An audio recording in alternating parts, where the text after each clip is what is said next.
Alright guys, real quick, we'll do a yard walk here. This is our load, doing another pipeline load here. This is called a Radial Stacker, in case any of you guys didn't know that. The wheels pivot, that way it can traverse back and forth.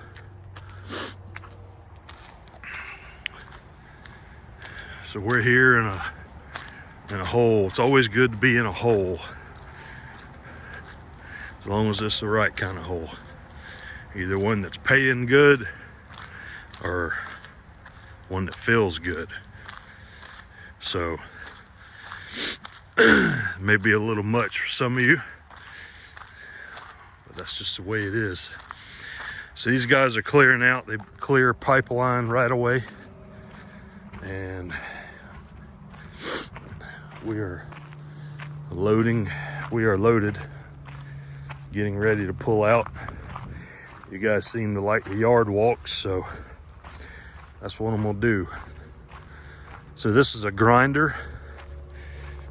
You saw a video of where I hauled one of these to New Hampshire from Florida. You stick wood in it, pulverizes it, spits it out the end up the conveyor. They typically weigh anywhere from 85,000 on up. This looks like a deer dozer. Looks like it had a 6-way blade on it. I don't know where the blade is. The blade attaches here. It'll do this way and this way, obviously up and down. It's another low ground pressure machine. You can tell by the widths of the tracks. 850K, LGP stands for low ground pressure. And Deere is my favorite machine. Not quite sure what this rig is. Maybe a yarder. If any of you guys know where the yarder is, pulls wood, timber. Looks like that could be what that is, but I'm not 100% sure. Of course, this is the Acme Dynamite Company, where Roadrunner and Wile E. Coyote come from. I have no idea what that is. No clue. This is another one, an old jewel here. It's probably ready for the scrap, man. I'm sure I could open the door and see what's in there. And then we got a Cat 336F. We've moved those. If you notice, the tracks are narrower with a taller grouser cleat because they're in a rock environment. All of this is a rock environment. There's a ramp that they built to load stuff up on a flatbed. And this is a timber machine. So they'll load trees up on top of this and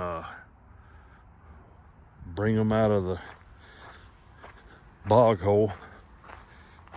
A little similar, not really like a wheeled skidder, but kind of the same concept, I guess. It's a pretty cool looking rock. These here go on the tires of that machine, which make it like a tracked machine. They go on that machine, or one like it. And then here, this is a Cat 330. This is obviously a newer one, which is what we've loaded up.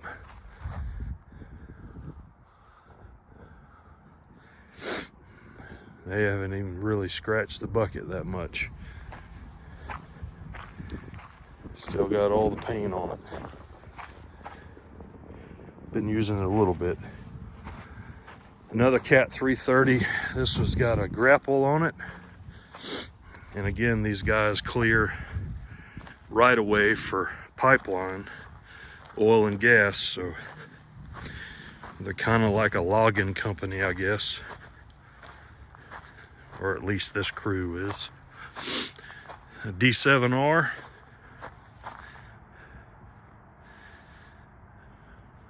Good old Cat D7R.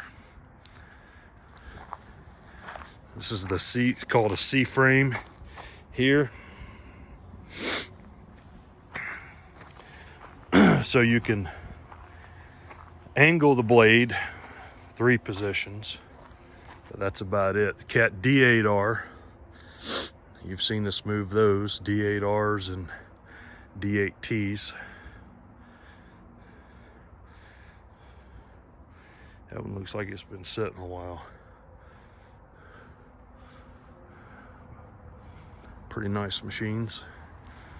Been beat to hell.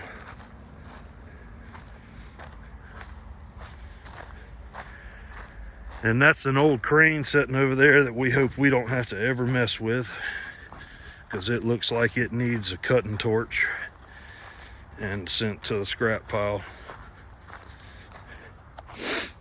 Old equipment is cool.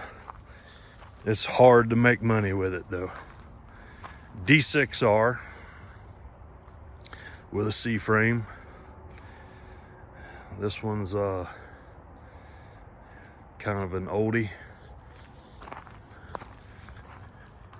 Another D6R XL. You can see how they have the blade angled, and they've got this special cutting edge on this one. So this is some alternate fabrication.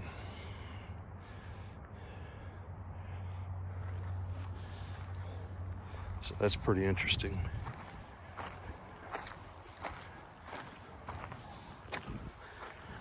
Looks like they've had Francis Schreffler, also known as Buzzy. He's a welder, he used to work for us. Do something else. He worked till he's dead. He used to wear rubber boots, white rubber boots everywhere. And at the end of the day, he'd dump out all the sweat on the ground. He was nasty. But he welded till he was dead. Air arc, you name it, he could run it. Had to do it welding, he was on it. But you couldn't leave until he was leaving, or when he left, a lot of your shit would be leaving with him. Whether it be acetylene bottles, steel, welding rods, you name it, he was taking it with him. This is a 329D. Has a thumb on it. Our machine has a thumb.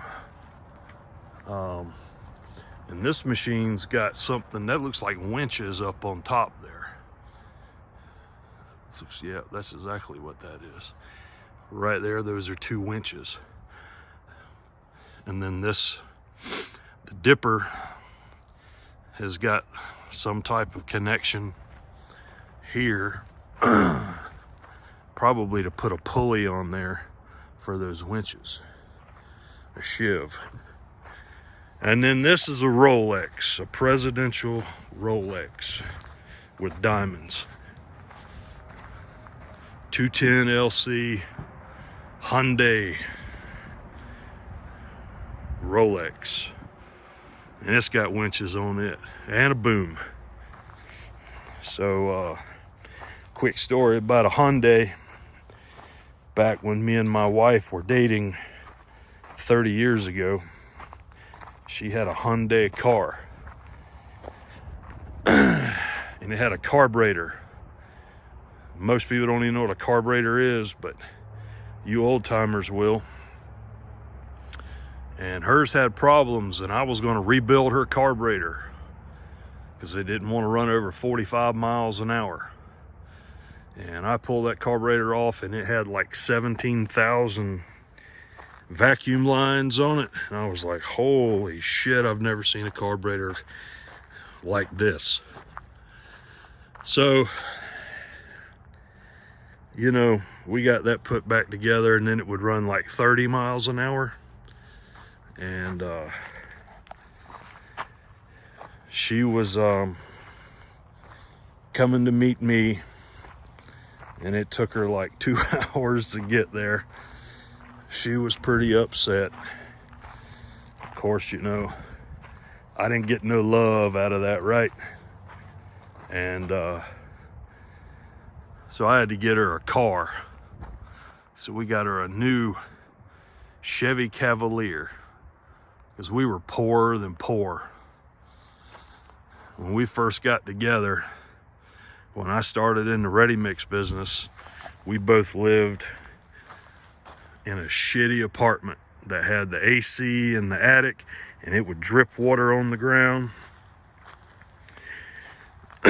She made $150 a week, and I didn't get a paycheck for a long time because it was a new business, and we lived on Good Times Pizza. We would get one pizza a day for $2.99 from Good Times Pizza. And that's what we lived on. Me, her, and our 2 dogs. And that was like, well, longer than 30 years ago, because we were not married then. So, anyway, that's enough about all of that. Just a quick yard tour. You guys seem to like them. I'm head back up here and go get on the scale and make sure we're not over on our quad. We're allowed 72 on our quad where we're going, so we should be in good shape. This is a screening machine here, which basically classifies the different size aggregate that you feed into it. That's another long story. And this crane here, yeah, we don't want to mess with that one.